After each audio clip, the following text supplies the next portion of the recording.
Goa Organics వారి skin care, hair care, wellness products కోసం AP, తెలంగాణలో డిస్ట్రిబ్యూటర్లు కావాలను వివరాలకు స్క్రీన్ పైన ఉన్న నెంబర్కి కాల్ చేయండి. ఎమ్మెల్సీ జంగా కృష్ణమూర్తికి బిగ్ షాక్ తగిలింది.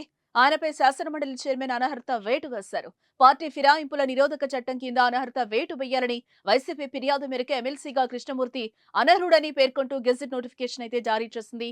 1999, 2009లో పల్నాడు జిల్లా గురజాల కాంగ్రెస్ ఎమ్మెల్యేగా కృష్ణమూర్తి గెలిచారు.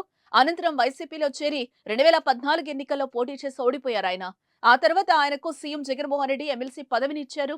2019లో గురజాల నుంచి పోటీ చేయాలని భావించిన వైఎస్ఆర్సీపీ అవకాశం అయితే ఇవ్వలేదు.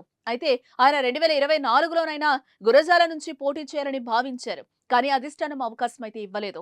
మరోవైపు గురజాల ఎమ్మెల్యే కాసు మహేష్ రెడ్డితో కూడా విభేదాలు మొదలయ్యాయి. దీంతో ఎన్నికల ముందు వైసీపీకి గుడ్ బై చెప్పి టీడీపీ తీర్థం పుచ్చుకున్నారు.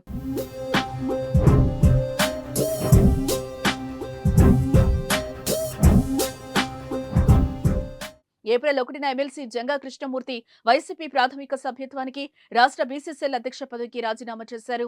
ఏప్రిల్ 6న పల్నాడు జిల్లా సత్తెనపల్లిలో నిర్వహించిన ప్రజాగళం సభలో టీడీపీ అధినేత చంద్రబాబు సమక్షంలో పార్టీ కండువా కప్పుకున్నారు. పార్టీ మారిన జంగా కృష్ణమూర్తిపై వేటు వేయాలని YCP whip Lella Appireddy assembly secretary general కు ఫిర్యాదు చేయడం జరిగింది. వైసీపీ ఫిర్యాదు మేరకు శాసనమండలి చైర్మన్ మోషేన్ రాజు జంగా నుంచి పలుసార్లు వివరణ తీసుకున్నారు. జంగా ఇచ్చిన వివరణ ఆధారంగా ఎమ్మెల్సీగా కృష్ణమూర్తి అనర్హుడని పేర్కొంటూ గెజిట్ నోటిఫికేషన్ జారీ చేశారు. ఒక పార్టీ టికెట్ పై గెలిచి మరో పార్టీలోకి ఫిరాయింపులకు పాల్పడితే పార్టీ ఫిరాయింపుల నిరోధక చట్టం కింద 6 సంవత్సరాల పాటు ఎన్నికల్లో పోటీ చేయకుండా వేటు పడుతుంది.